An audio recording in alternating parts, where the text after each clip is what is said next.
She was running from desire, chasing freedom across the open plains until one glance from the cowboy stopped her in her tracks and set her soul ablaze. Can she keep running from love? Or has it already found her?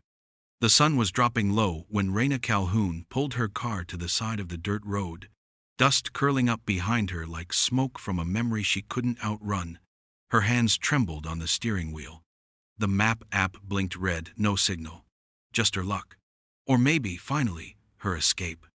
She stepped out, boots hitting the gravel, the air thick with the scent of rain-soaked sage, and something wilder freedom, maybe, or foolishness. The horizon stretched wide, broken only by a wooden fence and the faint shape of a barn sitting stubbornly against the coming dusk. She was still wearing the same clothes she'd left Denver in, denim jacket, torn jeans, and a heart that had been breaking for months. Leaving had been easy. Staying gone, that was the part she hadn't figured out yet.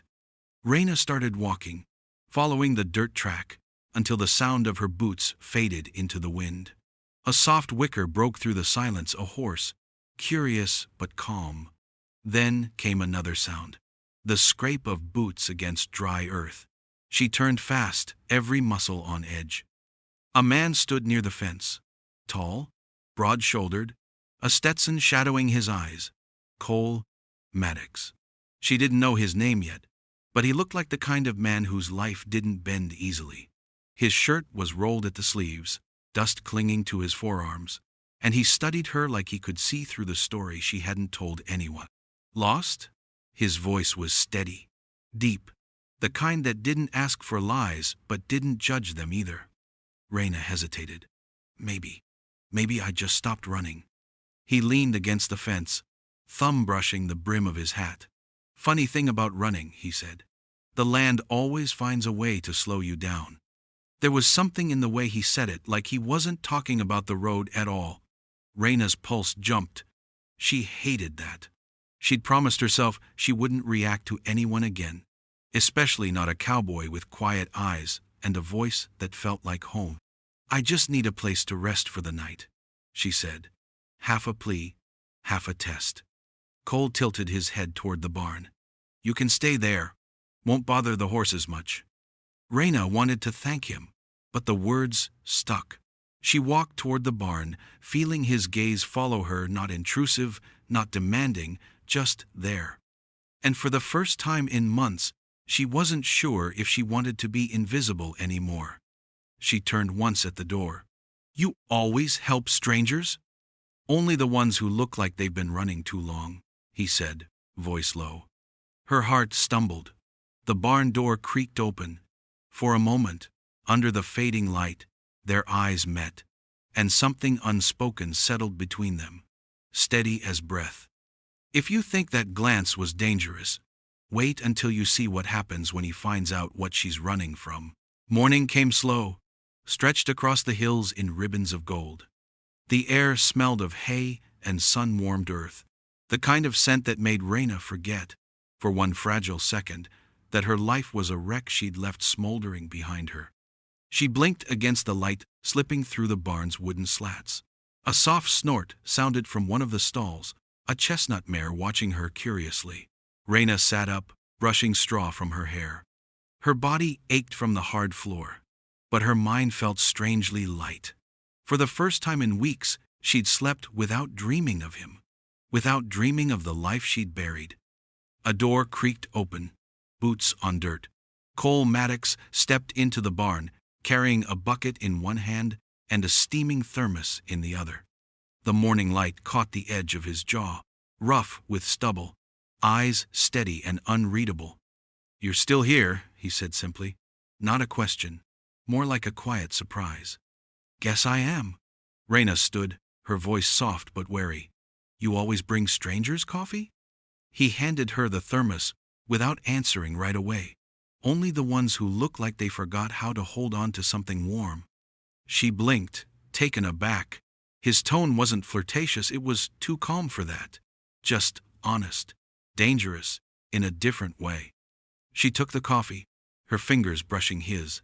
The brief contact sent a small, unwanted jolt through her chest. Thanks, she muttered, hoping he didn't notice. Cole turned to the mare, rubbing her neck with practiced gentleness. That one's Juniper. She likes company. I can tell, Raina said. She's got better manners than most people I've met lately. That earned her the smallest smile, barely there, but real. He leaned on the stall door. You from around here? No. The word came too fast, she swallowed. Just passing through. He didn't press. Just studied her with that patient, maddening stillness. Passing through usually means running from something. Her pulse skipped. She forced a shaky laugh, or towards something. He nodded slowly. Maybe both. Silence settled between them, thick and complicated. Outside, the wind picked up, tossing dust through the open door. It carried the distant sound of a truck on the highway far enough to feel safe, but close enough to remind her the world she'd fled wasn't gone. Raina sipped the coffee, watching him.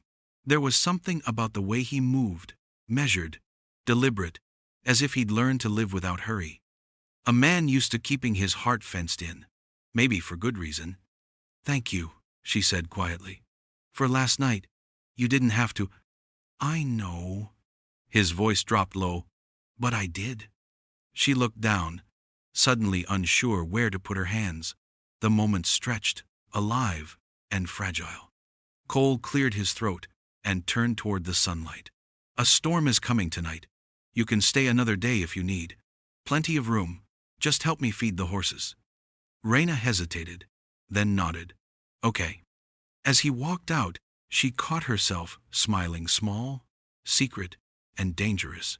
Because maybe, just maybe, she wasn't done running, but she was starting to wonder what it would feel like to stop. By late afternoon, the horizon had turned the color of bruised steel. Wind rippled through the tall grass, and the first low rumble of thunder rolled across the valley. Cole Maddox stood by the paddock, checking the sky like a man who trusted the weather more than words. Raina was beside him, sleeves rolled up, hair tied in a loose knot that kept coming undone. She'd spent the day helping him hauling feed, refilling troughs, sweeping the barn floor until her shoulders burned. Work had always been her way of quieting her mind. But out here, with the wind singing through the fence line and the steady rhythm of horses breathing nearby, it felt different, easier. Cole nodded at her as she hefted another bale of hay. You don't have to do all that. Yeah, well, she said, catching her breath. I'm not good at doing nothing. He smiled faintly. Most folks aren't. The storm smell thickened wet dirt, electricity, the sharp scent of change. Raina glanced toward the clouds rolling in heavy from the west. You get storms like this a lot? Enough to remind you who's in charge. He grabbed the end of a tarp and started covering the feed. We'll hole up in the barn once it breaks. Raina nodded, but her eyes lingered on the open fields, on the horizon that seemed to stretch forever. It's beautiful here, she said softly. Lonely, but beautiful. Cole paused, studying her from under the brim of his hat. Lonely's just another word for quiet if you make peace with it. Something in the way he said it hit her hard.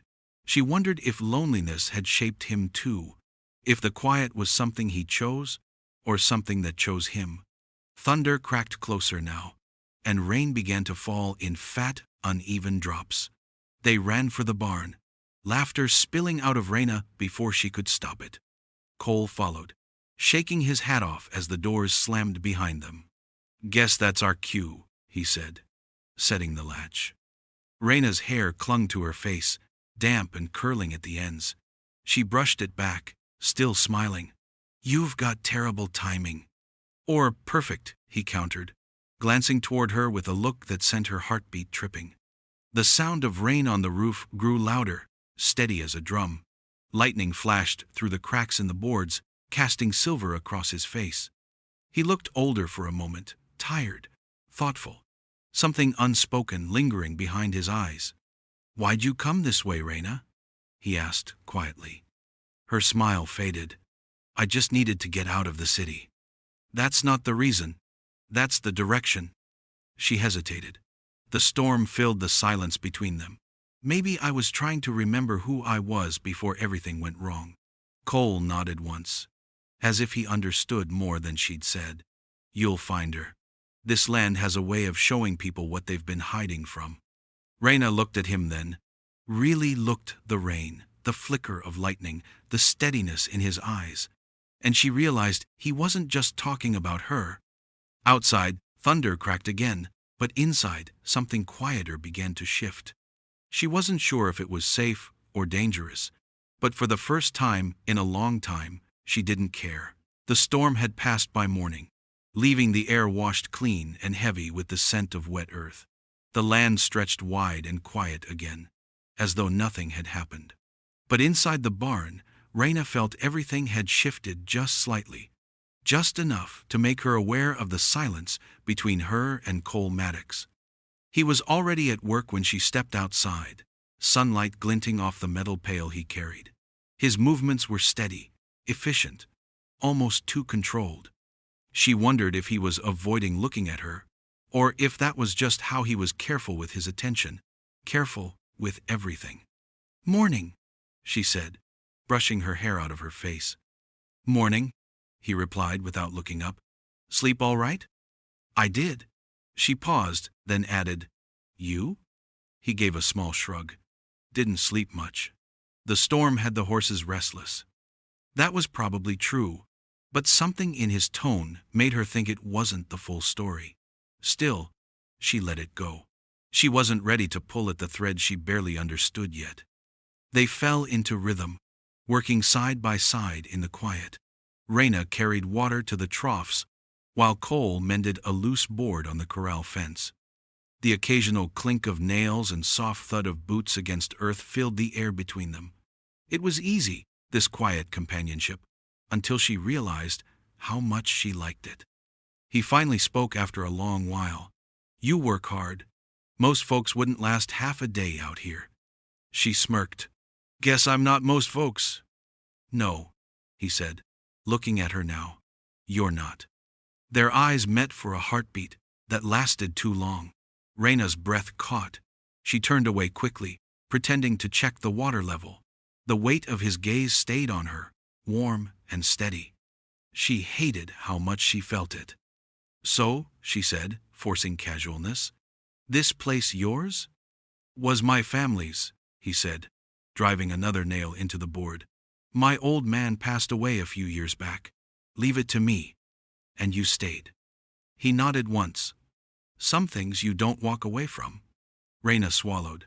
The words hit her harder than they should have. "Even if they hurt?" Cole stopped what he was doing. For a moment, he didn't answer. Then softly, "Especially then." She didn't know what to say to that. The man spoke like he'd learned everything the hard way. And maybe that's what drew her to him. He didn't hide from the pain. He carried it like a second shadow. By midday, they'd finished their chores. Cole leaned against the fence, wiping sweat from his brow. "You're welcome to stay another night. There's plenty of space in the house if you're tired of the barn." Raina hesitated. The offer was kind, dangerous too.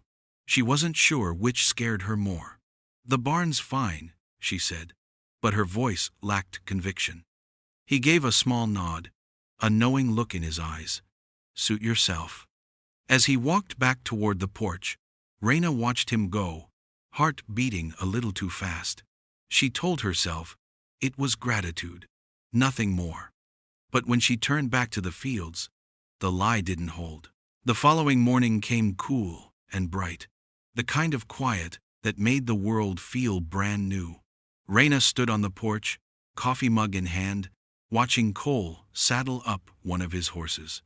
The smell of leather and dust mingled with the steam from her cup, grounding her in a peace she didn't know she'd needed. He glanced at her from beneath the brim of his hat. "Are you planning to just stand there, or are you going to help me move these cattle before the sun burns us alive?" She arched her brow. "Are you sure you trust me with something that important?" Cole's lips twitched. "You learn fast. I'll take my chances." She followed him to the corral, boots crunching over gravel. He handed her a spare pair of gloves, worn but soft, and pointed toward a young mare. "She's steady. Won't spook, unless you give her reason to. I'll try not to, Reyna said, half smiling as she swung into the saddle. The motion came easier than she expected, like muscle memory from a life she never lived. Maybe freedom just needed practice. They rode out together into the open pasture. The air buzzed with the sound of cicadas, the sky so wide it made her feel small and infinite at once. The herd moved slow, patient, their hooves stirring clouds of dust that caught the light like smoke. Cole rode a few paces ahead, posture relaxed but alert, every movement measured. He looked like he belonged here, like the land itself had shaped him. Reyna found herself watching him more than the cattle, the quiet strength, the easy control, the way he never asked questions he wasn't ready to hear the answers to. "What made you stay here?" she finally asked, breaking the silence. Cole didn't look at her. "Guess I owed it to my old man. Someone had to keep the place running. Even if it cost you your own life?" He glanced over then, eyes narrowing slightly. "You sound like someone who's lost enough to know the price." She looked away, throat tightening. "Maybe I do." They worked until the sun climbed high, sweat running down their necks. Reyna felt muscles burn she'd forgotten existed, but she also felt alive, real.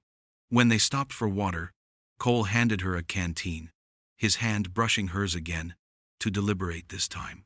The air thickened between them. "Not bad for a city girl," he said. She smirked. "Told you I'm not most people?" "Yeah," he said, voice low. "I'm starting to believe that." Something flickered in his eyes, interest, maybe, or warning. Reyna couldn't tell, but it stirred something in her she'd tried to bury under miles of road. When they finally rode back, dusk stretched across the fields. Reyna dismounted, heart still racing. Cole tied his horse and turned toward her, quiet for a long beat. "You can stay as long as you need," he said. "I don't ask questions unless you want me to." Reyna swallowed hard. "And if I never want to?" He met her gaze evenly. "Then I'll just keep letting you be seen." Her breath caught. For the first time in years, she didn't feel like a ghost. The evening came heavy with heat, the kind that clung to the skin and hummed with something unsaid. Crickets sang from the tall grass, and the barn glowed faintly from the lantern Reyna had lit. She sat on a hay bale, brushing dust from her jeans, listening to the slow rhythm of horses breathing in their stalls. Cole had been quiet all day, not distant, just thoughtful, like he was working through something he didn't trust words to handle. When he finally stepped into the barn, the lamplight carved soft gold over his shoulders, turning him into a shadow she couldn't stop tracing. "You keep working past sundown," he said, leaning against a post. "Are you trying to tire yourself out, or prove something?" She smirked. "Maybe both." He chuckled, low and warm. "You're stubborn. I'll give you that." Reyna's smile faltered slightly. "Comes in handy when you're used to surviving alone." Cole's expression softened. "You don't have to keep surviving here. You can just be." The words hit her deeper than she expected.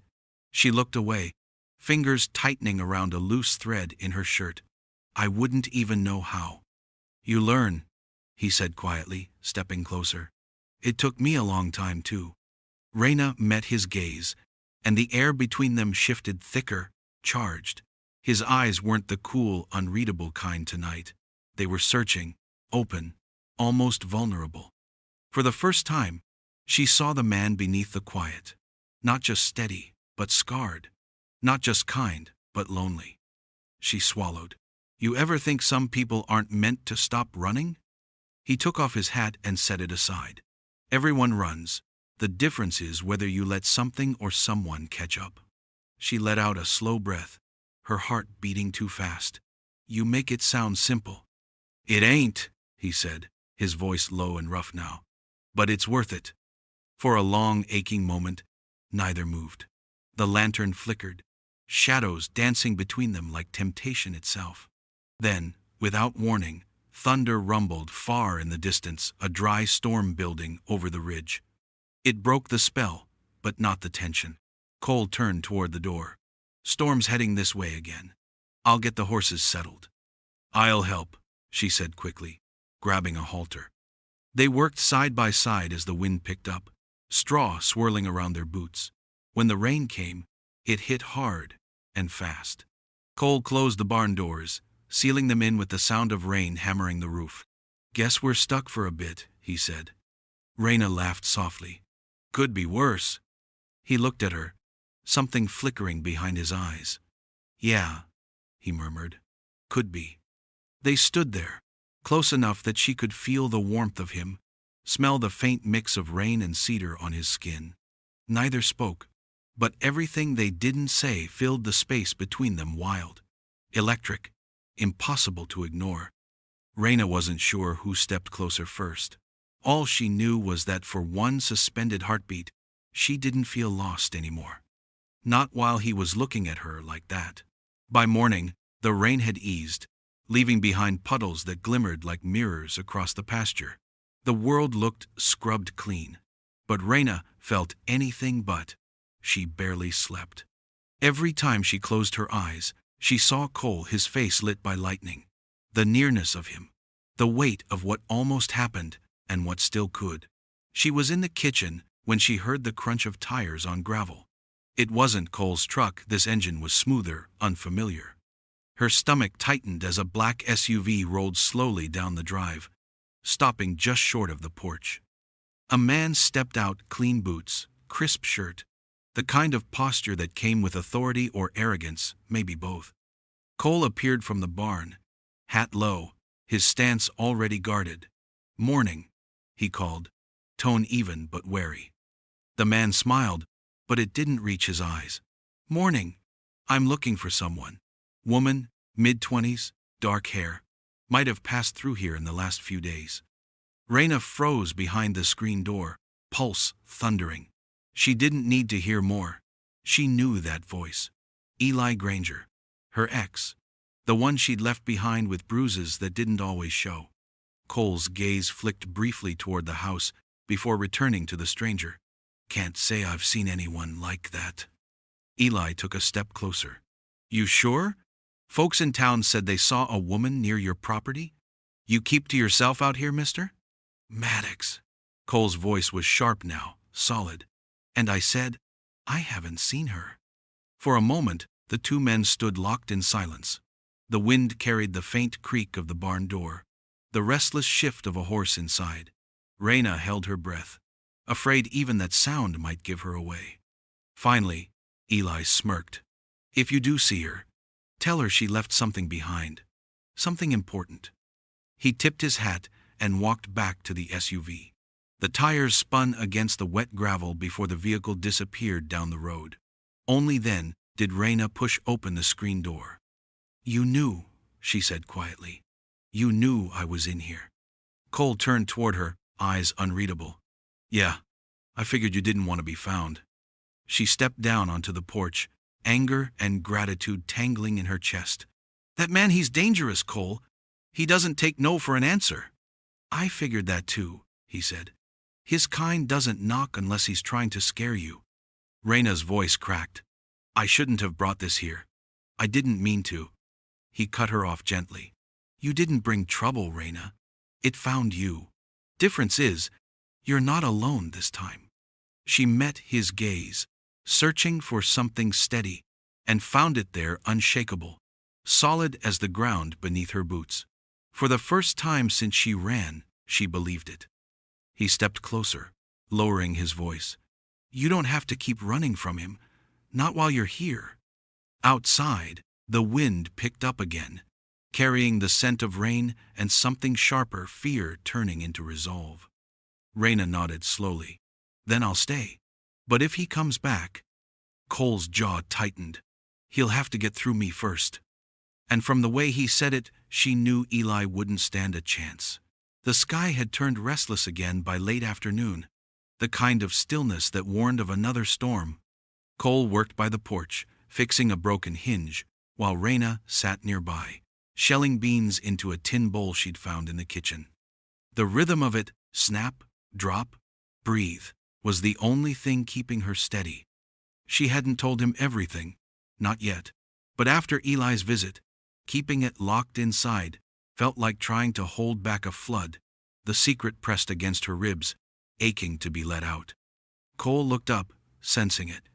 He always seemed to know when silence carried weight. "You're miles away," he said. She smiled faintly. "I've been miles away for a long time."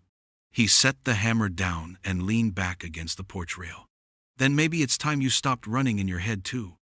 Raina's hands still. She drew in a slow breath, eyes fixed on the open field. "You want to know what happened?"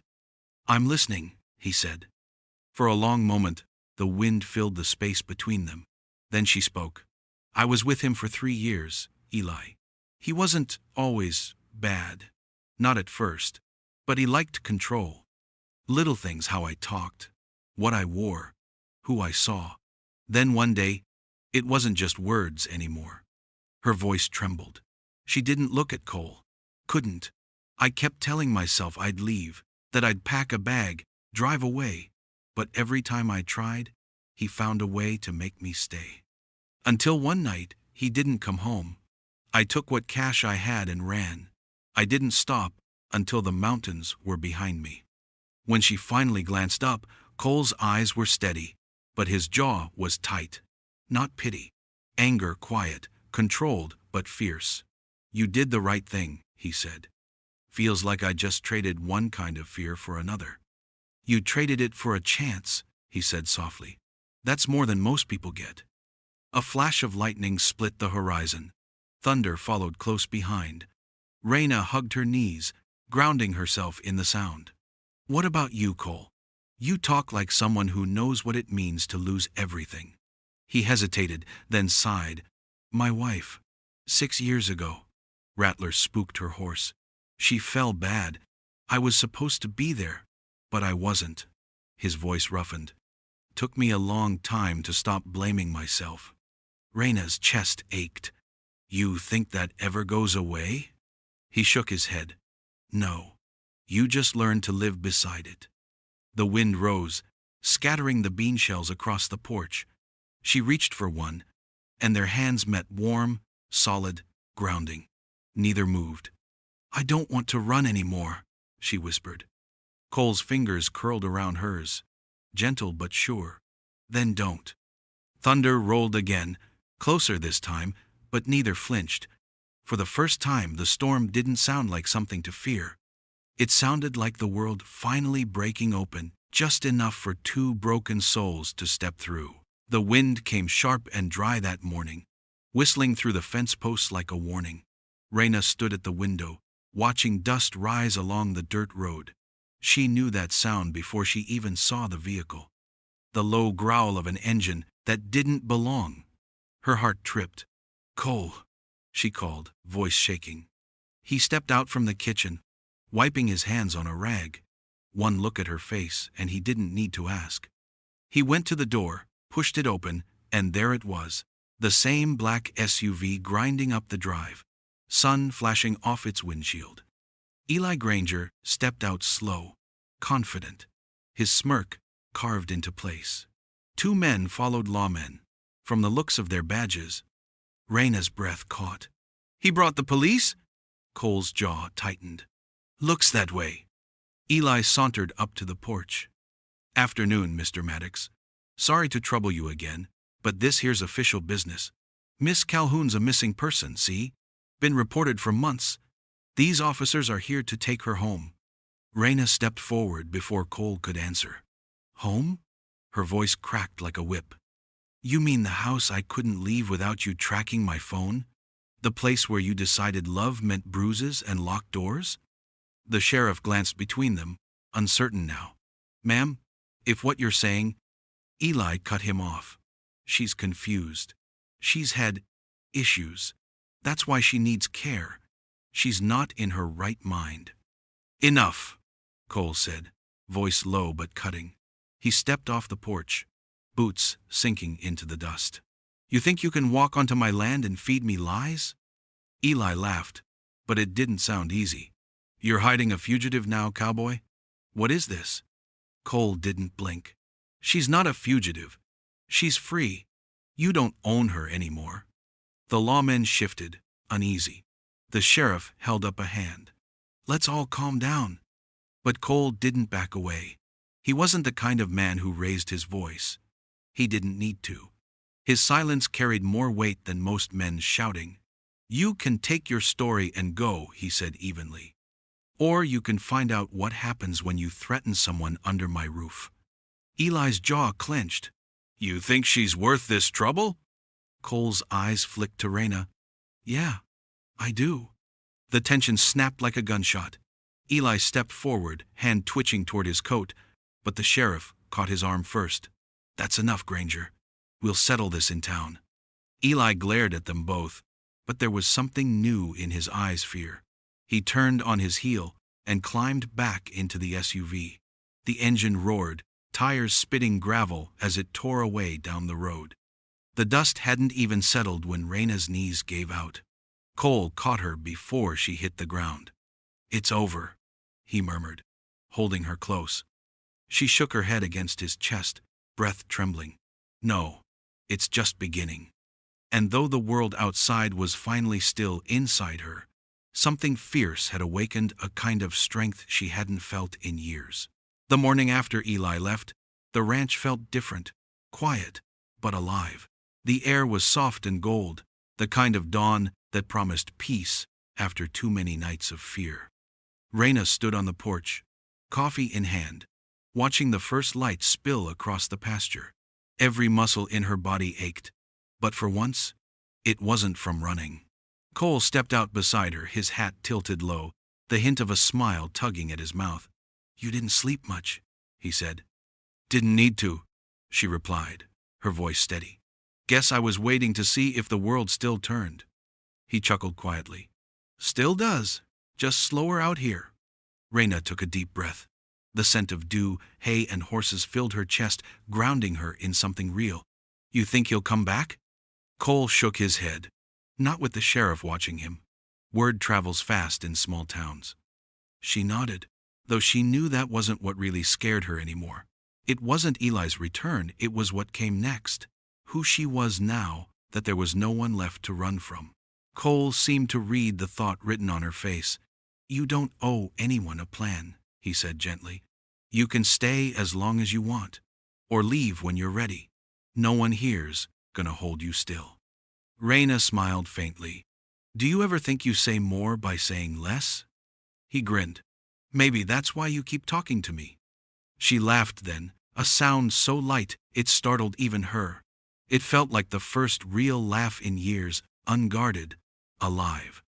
Cole's eyes softened, and for the first time, she let herself look at him without fear of what she might feel. Later, they walked the fence line together, fixing loose boards, talking about nothing and everything, the cattle, the soil, the rhythm of quiet days. The work was simple, but the air between them hummed with something unspoken. When the sun began to dip low, they stopped near the barn, watching the sky turn the color of wildfire and honey. "You know," Raina said softly, "when I first got here, I thought this place was just a stop, somewhere to hide till I figured out what to do next." Cole leaned against the post, eyes on her. "And now?" She hesitated, then smiled. "Now I think maybe this is where I was supposed to stop running." He took a slow step closer, his voice barely above the wind. "Then stay. Don't make it about owing me anything. Just stay because you want to." Raina looked up at him, at the steadiness in his eyes. The quiet promise there, and for the first time, she didn't doubt herself. "I do want to." He reached for her hand, rough palm against her skin, grounding her in the moment. The sky thundered softly in the distance. Not a threat this time, but a reminder of how far they'd come. Raina leaned into him, feeling the slow, certain rhythm of his heartbeat against her cheek. "You caught me," she whispered. Cole smiled, pressing a gentle kiss to her forehead. "No," he said. "You stopped running." And for the first time, she believed it. If you've ever believed, love can find you when you least expect it. Just wait until you see what happens when a cowboy decides he's done watching you run.